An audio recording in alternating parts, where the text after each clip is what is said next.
नमस्कार दोस्तों। भारत के अंदर दालों के बफर स्टॉक के ऊपर एक बड़ा संकट गहराता जा रहा है। जी हां, भारतीय सरकार की एक रिपोर्ट के अनुसार कृषि मंत्रालय ने बताया है कि भारत में नेफेड और एनसीसीएफ जो दालों के स्टॉक को मेंटेन करते हैं, बफर स्टॉक को, वहां 20 लाख टन का ही दालों का स्टॉक मेंटेन है, जो कि 35 लाख टन का होना चाहिए था अप्रैल 2025 तक।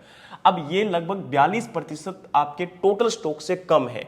और वहीं अगर हम फसलों के अनुसार बात करें तो तुर दाल का केवल 50% ही स्टॉक मेंटेन्ड है, लेकिन एक मूंग की दाल है जिसका लगभग 700% स्टॉक ज्यादा है उपलब्ध, और उड़द की दाल का 1% से भी कम है, मसूर की दाल 72% और चने की दाल 14% ही उपलब्ध है, जितना कि स्टॉक मेंटेन होना चाहिए था। अब स्टॉक मेंटेन ना होने के मेजर दो कारण सामने आते हैं। एक तो मार्केट का प्राइस ज्यादा होना, और दूसरा इंपोर्ट जो है वो रिड्यूस हो जाना, कम हो जाना।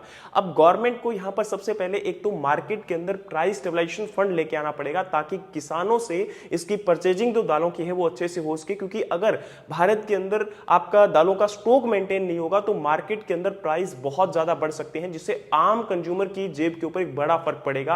और दूसरा, किसानों की स्थिति भी खराब हो सकती है। उनकी स्थिति को मेंटेन करने के लिए हमें इस स्टॉक को मेंटेन करना बहुत जरूरी है। वहीं अगर हम बात करें तो गवर्नमेंट के द्वारा इंपोर्ट पॉलिसीज के ऊपर भी कुछ ना कुछ रेगुलेटरी जो भी है उनको आसान करना पड़ेगा, ताकि ये जो हमारा मार्केट का प्राइस है वो मेंटेन हो सके। और एक चीज और यहां पर इंपॉर्टेंट है कि जैसे आज प्रेजेंट टाइम में प्रति व्यक्ति जो दाल की उपलब्धता है, जो कि ICMR Indian council of medical research के अनुसार लगभग 64 ग्राम प्रतिदिन होना चाहिए, वही घटकर 48 ग्राम प्रतिदिन हो चुका है, जो कि अपने आप में काफी कम है। यानी कि हमें दालों की उपलब्धता को अगर बढ़ाना है तो दालों का प्राइस जो है वो हमें स्टेबलाइज करना पड़ेगा।